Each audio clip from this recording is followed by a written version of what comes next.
The security guards stood firm, forming an unyielding barrier at the entrance to the Navy SEAL graduation ceremony. Their hands rose like silent stop signs, eyes scanning the crowd for any hint of unauthorized presence.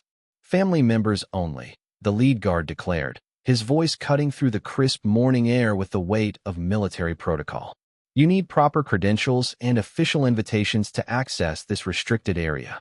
The elderly man stood quietly on the other side, his faded work clothes marking him as out of place among the sharp uniforms and polished shoes of the gathered families. Clutching a crumpled envelope in his weathered hands, the old man looked every bit the outsider, an unassuming figure seemingly disconnected from the celebration unfolding just beyond the checkpoint. Passengers and families streamed past, their faces a mixture of pride and anticipation, oblivious to the silent struggle taking place just feet away. But then, from across the courtyard, the youngest SEAL in the graduating class caught sight of the scene. His heart stopped. Without hesitation, he broke from formation, his polished dress uniform shining in the California sun as he sprinted toward the security checkpoint. "Wait," he shouted, his voice raw with emotion and urgency. "That's my father." The words hung in the air, shocking the guards and the crowd alike. In that instant, the rules seemed to fade away, replaced by the undeniable bond of family and sacrifice. What followed revealed a journey filled with hardship, hope, and determination. The story of a humble man who had traveled across the country to witness his son achieve the impossible. A moment that transformed a routine ceremony into a profound tribute to love, pride, and the legacy of service. Welcome to Echoes of Honor, where we discover that the most important relationships often don't appear on any official guest list. Before we continue this incredible story about family bonds, military pride, and the sacrifices that span generations, tell us in the comments from which city in the world are you watching this video today. And if you believe these stories about father-son relationships and military service deserve to be shared, please hit that subscribe button to join our growing community. Your support helps us honor the families behind our heroes. The Naval Special Warfare Command graduation ceremony at Naval Amphibious Base Coronado was scheduled to begin at 1,000 hours on what promised to be a perfect Southern California morning in June. The Pacific breeze carried the scent of salt water across the base as families gathered to witness one of the most significant moments in military training. The transformation of ordinary young men into Navy SEALs after surviving months of the most grueling physical and mental testing known to the armed forces.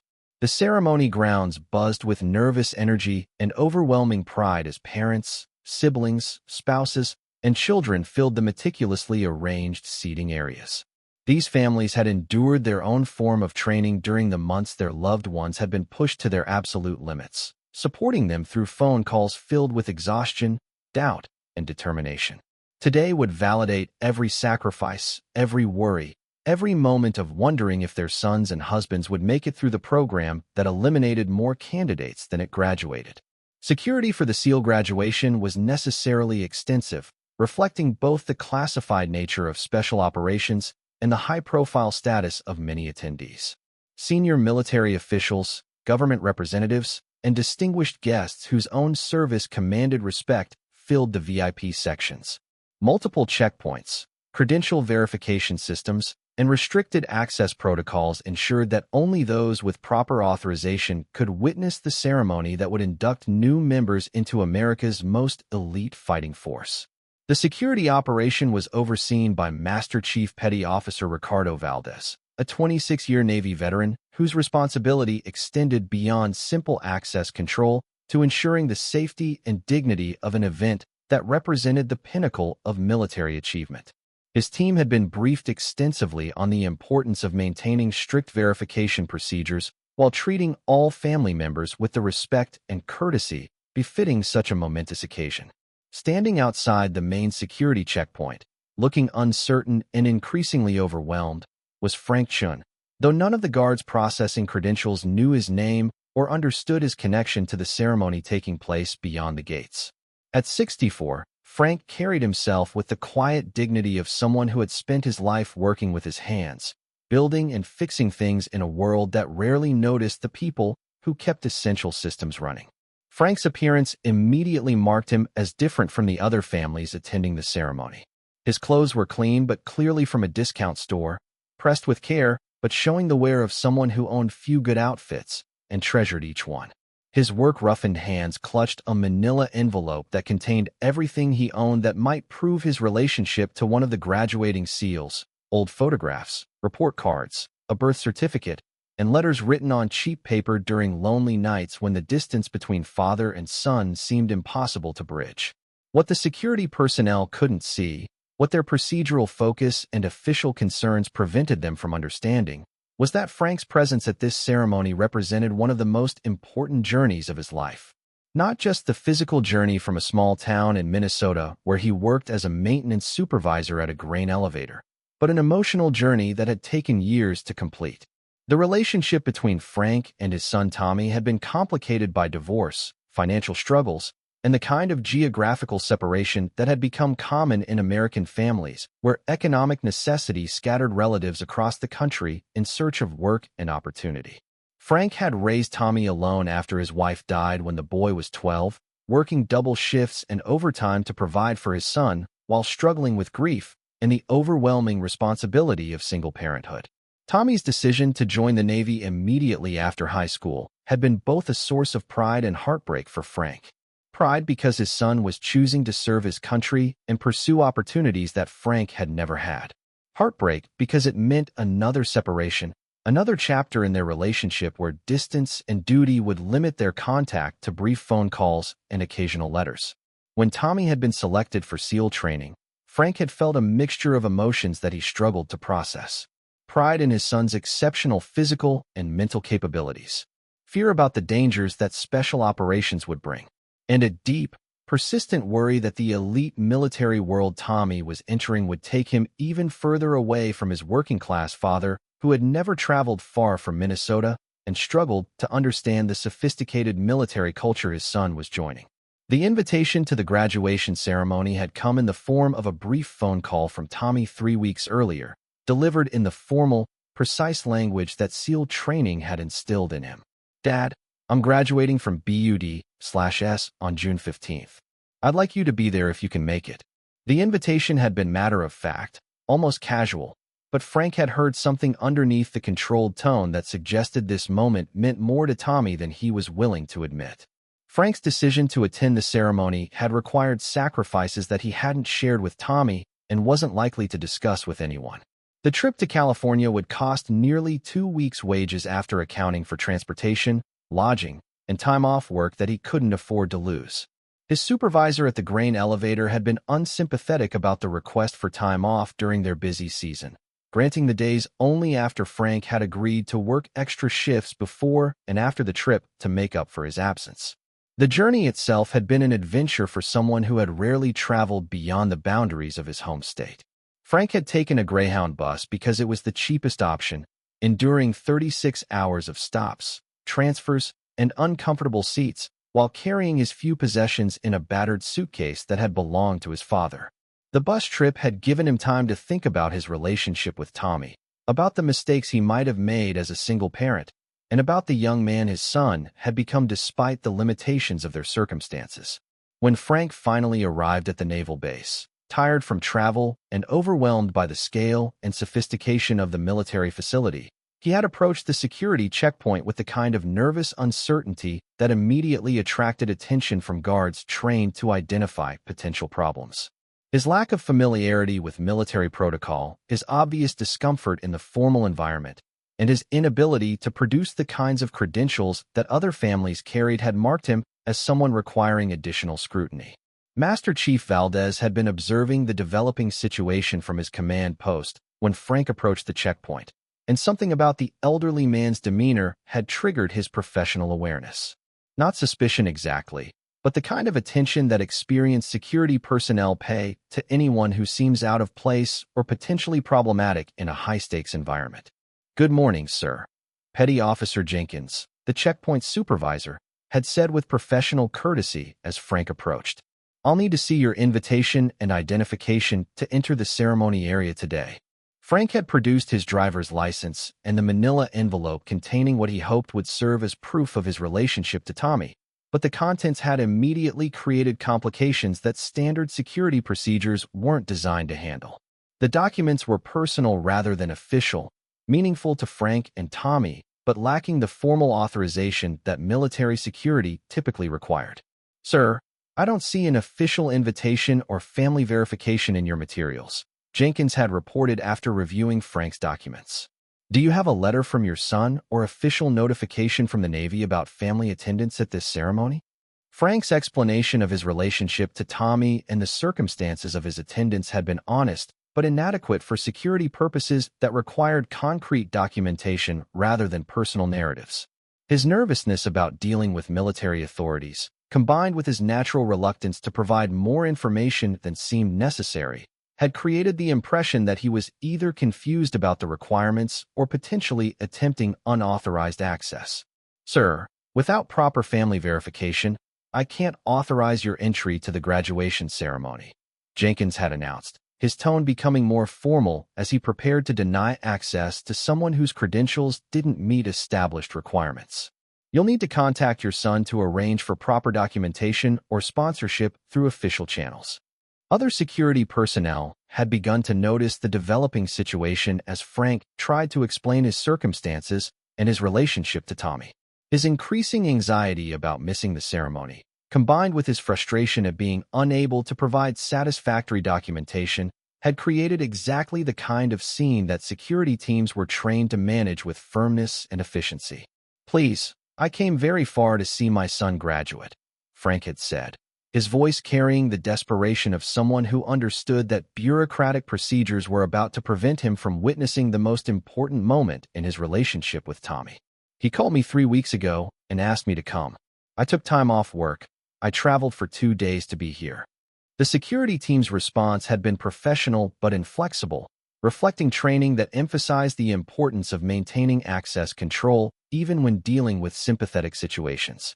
Frank's story might have been true, but security procedures existed to prevent unauthorized access regardless of the apparent sincerity of people seeking entry.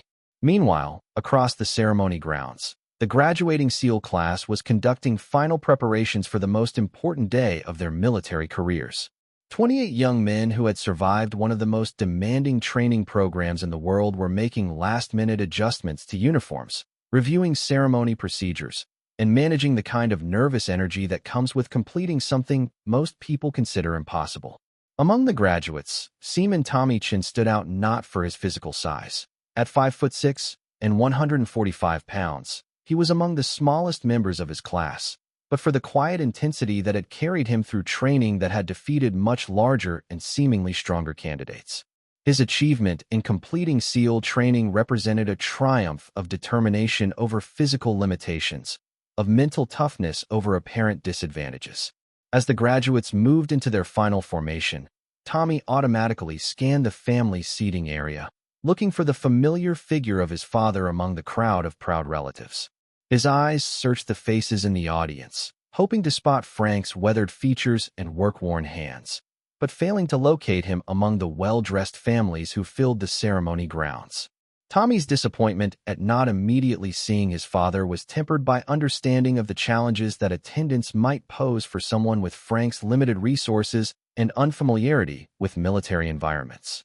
But deep in his heart, Tommy had hoped that this moment might represent a new beginning in their relationship, an opportunity to share his achievement with the man who had raised him despite overwhelming challenges. From his position in the graduation formation, Tommy caught sight of a commotion at the main security checkpoint and noticed an elderly man in civilian clothes being questioned by guards. Something about the man's posture and the way he held his shoulders seemed familiar, and as Tommy looked more carefully, recognition dawned with the force of lightning. The moment Tommy recognized his father being detained at the security checkpoint, every aspect of military protocol and ceremony procedure became irrelevant compared to the urgent need to prevent Frank from being turned away from the most important day of both their lives.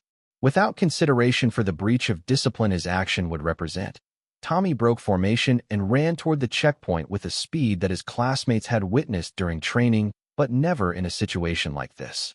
"Wait!" Tommy shouted as he sprinted across the ceremony grounds, his voice carrying clearly across the area and immediately attracting attention from other graduates, family members, and military officials who were surprised to see a member of the graduating class abandoning his position. Please wait. That's my father. The scene that unfolded created one of the most emotionally powerful moments in the ceremony's history, as the smallest and youngest SEAL graduate publicly claimed the elderly man who had been rejected by security procedures designed to protect the very ceremony he had traveled across the country to attend. Tommy's sprint toward his father demonstrated the same courage and determination that had enabled him to complete SEAL training, but applied to the most personal rather than the most professional challenge of his life. Master Chief Valdez witnessed Tommy's dramatic intervention and immediately understood that the security situation required reassessment based on new information that changed everything about Frank's presence at the base. The young SEAL's obvious emotional connection to the man being questioned provided the kind of verification that no amount of paperwork could have supplied. "Seaman Chun, is this gentleman your father?"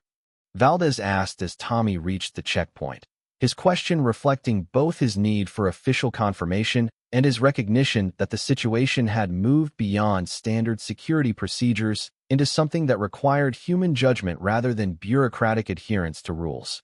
Tommy's response carried years of complicated emotions, recent understanding about the sacrifices his father had made throughout his childhood, and profound gratitude that Frank had somehow managed to attend the ceremony despite all the obstacles that might have prevented his presence. "Yes, Master Chief. This is my father, Frank Chun. He drove here from Minnesota to watch me graduate, and I need him to be part of this ceremony." The reunion between father and son at the security checkpoint created a moment that transcended military protocol and touched the deepest traditions of family support that gave meaning to military service and sacrifice. Frank's presence at the ceremony represented not just parental pride, but the completion of a journey that had begun when he had first encouraged Tommy to pursue opportunities that had been unavailable to his own generation. "Son, I can't believe you made it through the program," Frank said, his voice thick with emotion as he embraced Tommy despite the formal military setting and the attention their reunion was attracting from other graduates and families. "I'm so proud of what you've accomplished." Tommy's response reflected both his gratitude for his father's attendance and his understanding of what Frank's presence meant for their relationship moving forward. "Dad, I couldn't have done this without everything you taught me about working hard and never giving up. I'm honored that you're here to see this." The exchange between father and son was witnessed by Tommy's classmates, other families, and military officials who understood that they were observing something far more significant than a routine family arrival at a military ceremony. The youngest SEAL's public recognition of his father created a moment that elevated the entire graduation and reminded everyone present of the family foundations that made military achievement meaningful. Master Chief Valdez quickly resolved the administrative issues that had prevented Frank's entry, understanding that the emotional significance of Tommy's gesture far outweighed any concerns about documentation or official procedures. "Mr. Chun, please accept my apologies for the delay. Let me personally escort you to the family seating area where you can watch your son receive the recognition he's earned." The reunion between Tommy and Frank became the emotional centerpiece of the graduation ceremony, transforming what might have been a routine military event into a powerful demonstration of the family bonds that support and sustain military service. Their embrace at the security checkpoint was photographed and would later become part of the permanent record of the ceremony, representing the kind of authentic emotion that gave meaning to formal military traditions. As Frank was escorted to the family seating area, he was welcomed by other families who had witnessed the dramatic reunion and understood its significance. The well-dressed relatives who had initially seemed so different from Frank now shared their understanding of the pride and sacrifice that connected all military families, regardless of their economic circumstances or social backgrounds. During the ceremony itself, Tommy was recognized not only for completing SEAL training, but also for achieving the highest academic scores in several critical subjects, demonstrating that his small physical stature had been more than compensated by exceptional intelligence and determination. His achievement reflected the kind of character that had enabled him to claim his father publicly and ensure that Frank's presence was recognized and honored. The traditional pin presentation ceremony became especially meaningful when Tommy specifically requested that his father participate in the placement of the SEAL trident pin on his uniform. Frank's participation in this ritual connected his own life of hard work and sacrifice to Tommy's military achievement, demonstrating the continuity of family values across different generations and different forms of service. The photographs taken during the pin ceremony captured not only Tommy's graduation, but also the moment when years of geographical and emotional distance were bridged by shared pride in an achievement that honored both father and son. The images showed Frank's hands, scarred and weathered from decades of manual labor, carefully positioning the symbol of elite military achievement on his son's chest. After the formal ceremony concluded, Frank learned details about Tommy's training experience and the specific challenges he had overcome to complete the program successfully. The conversation revealed not only Tommy's physical and mental toughness, but also his maturity and understanding of the sacrifices that had enabled his success, including the support he had received from his father throughout his childhood. Tommy's decision to break formation and claim his father publicly had demonstrated the kind of courage and loyalty that defined SEAL values, applied to personal relationships rather than military missions. His action had shown his classmates and instructors that the most important battles are sometimes fought for family connections rather than strategic objectives. The administrative oversight that had nearly prevented Frank's attendance at the ceremony led to changes in family verification procedures that better accommodated non-traditional family situations and recognized that military families don't always fit standard documentation patterns. Tommy's experience became part of the training that security personnel received about balancing access control with family accommodation. The 36-hour bus journey that Frank had undertaken to attend the ceremony was revealed to represent far more than physical transportation. It symbolized the emotional distance that had been bridged through Tommy's achievement and his public recognition of his father's importance to his success.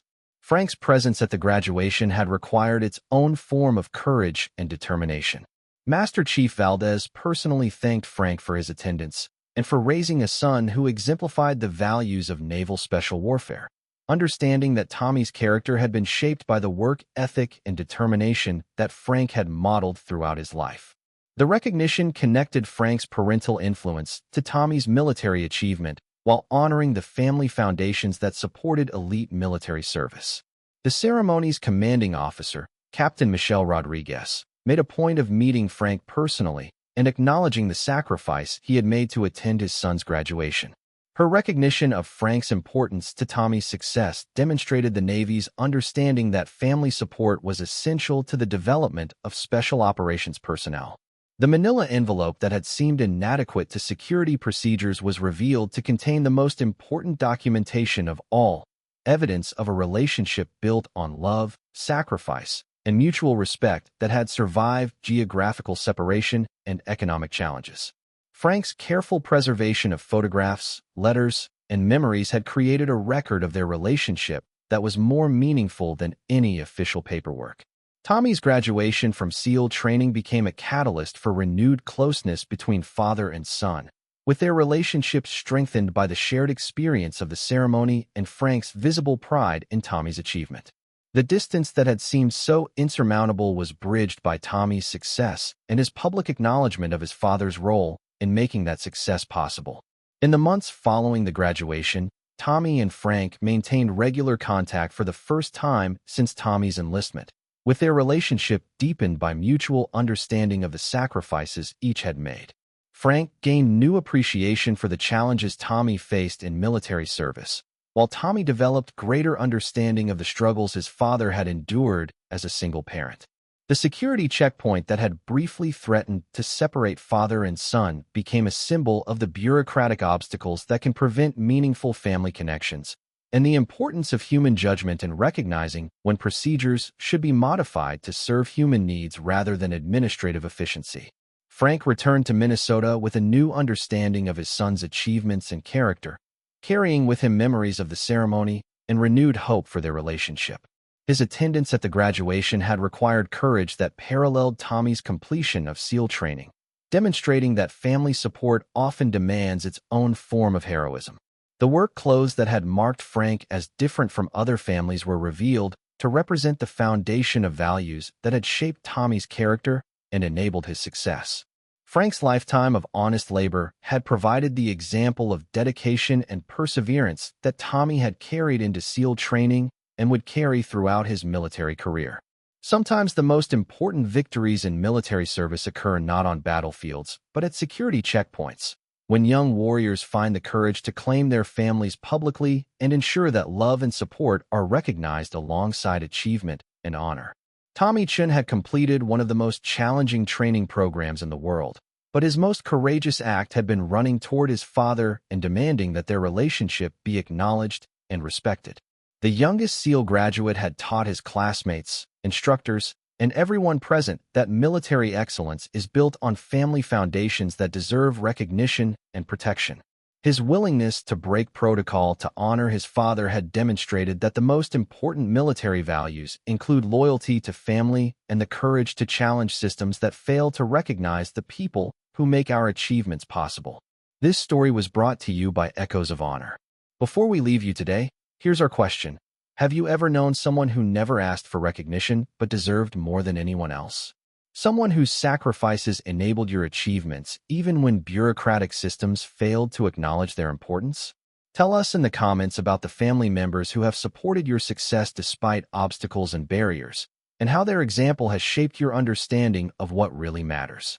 And if you think stories like these about family bonds and military achievement deserve to be shared, hit that subscribe button to support the channel.